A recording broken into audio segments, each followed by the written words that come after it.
I discovered that it's not the fault of generals. It's the institution which they come out of. They just don't have the vision to run a country. They're not equipped to deal with normal human beings. They don't understand debate and consensus and stuff. And so as Churchill once said, war is too serious a business for generals. I really believe that they're not equipped to make these decisions. They should be given, projects, okay, go capture that hill. But when you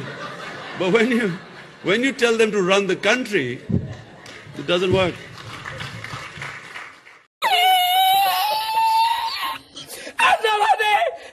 Mira dónde llega el agua. Llegaba el agua hasta el restaurante. Había subido la marea.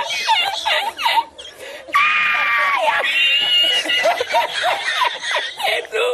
Hay que hacer ahora con los dos sacos de arroz.